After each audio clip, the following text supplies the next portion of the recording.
क्या पाकिस्तान इंडिया पर nuclear war attack कर सकता है?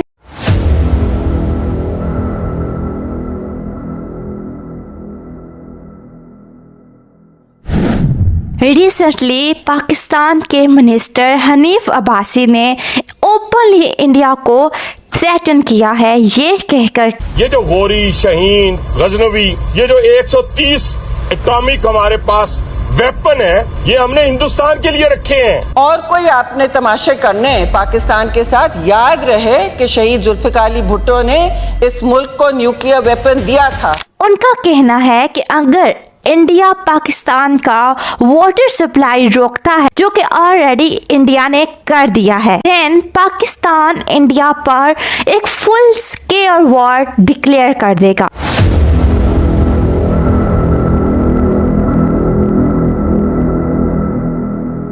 इवन उन्होंने ये तक कहा है कि पाकिस्तान के वेपन्स सिर्फ दिखावे के लिए नहीं हैं, बल्कि एक्शंस के लिए हैं और पूरे पाकिस्तान में से कोई भी नहीं ये जानता कि न्यूक्लियर वेपन्स कहाँ छुपाए हुए हैं। 30 एटॉमिक हमारे पास वेपन है और आपको पता ही नहीं कि हमने पाकिस्तान के किस किस हिस्से में रखे हुए हैं। ये दुनिया भी जानती है, आप भी जानते हैं, वरना आप तो इतने मक्कार बनिए हैं कि अभी तक पाकिस्तान के ऊपर कई दफा हमलावर हो चुके हो। पाकिस्तान के डिफेंस मिनिस्टर इंडिया को धमकी दे चुके हैं कि अगर इंडिया पाकिस्तान पर एक मिलिट्री एक्शन लेता है तो पाकिस्तान एक last resort as a nuclear India पर अटैक जरूर करेगा। इस सब के दौरान पाकिस्तान की अवाम इस सब को कैसे ले रही है, ये भी आप लोग जरा देख लें। तो सारा लपेट करके ना वहाँ पे पाकिस्तान का झंडा लगेगा, क्योंकि 2 दफा हमने इनको बख्श दिया था। उन्होंने पानी बंद किया तो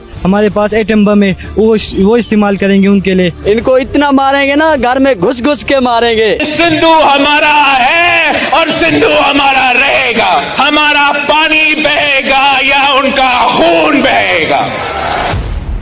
लेकिन रुको, ये सब हेटेड आर्गुमेंट सिर्फ वन साइडेड नहीं है, बल्कि इंडिया की तरफ से भी फुल ऑन हवा दी जा रही है। 1 के बदले 2, 2 के बदले 4, अब 1 के बदले 1000 चाहिए। क्या इंडिया में ऐसा कोई भी एक लीडर नहीं है जो सीधा पाकिस्तान पर हमला कर दे?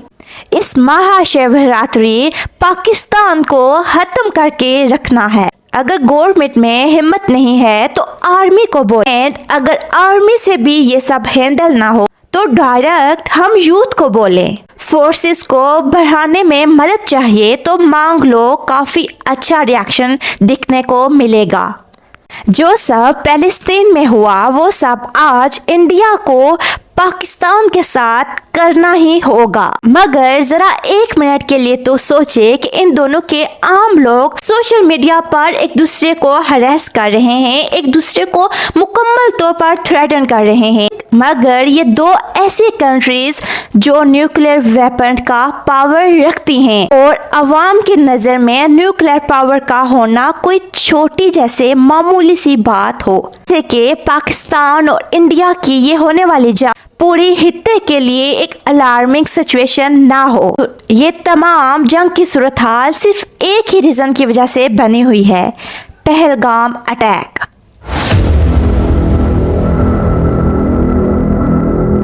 हमले के बाद सीधा इंडिया ने पाकिस्तान पर उंगली उठाई कि पाकिस्तान इस हमले के पीछे जिम्मेदार है। इवन एक दूसरे को तो ये लोग थ्रेटन कर ही रहे हैं, मगर पाकिस्तानी अवाम और इंडिया की अवाम दोनों इसको एक मजाक समझ रहे हैं। लाइक अगर जंग अल्लाह ना करे हो भी जाए तो ये एक मामूली सी बात होगी उनके लिए। और यकीनन ये जो मीम्स बनाने वाले पेजेस हैं, ये कुछ ऐसे होंगे जिन्होंने कभी जंग तो क्या, अपनी आंखों से एक छोटा सा गली में होता फसाद भी नहीं देखा होगा। जंग मजाक नहीं होती और ना ही इन पर मजाक बनाए जाते हैं। ये जंगे हरी भरी जमीन को बंजर कर देती हैं। क्या हमने इराक, फलस्तीन, लिबिया, शाम का हाल नहीं देखा? याद रखे कि जंग में किसी की भी जीत या किसी की भी हार नहीं होती। जंग सिर्फ लाती है तो अपने साथ कई मासूम लोगों की लाशें, बंजर जमीनें, यतीम बच्चे और बर्बाद नस्लें। सिर्फ अमन की दुआ कीजिए, क्योंकि हमने सिर्फ जंग के बारे में अखबार या टीवी पर पढ़ा और देखा है। अपनी आंखों से हमने कभी भी ऐसी सिचुएशन को नहीं देखा, और दुआ कीजिए कि हम ना ही ऐसी सिचुएशन को देखें, क्योंकि इस सब के बारे में लिखना बहुत ही आसान है और देखना बहुत ही मुश्किल।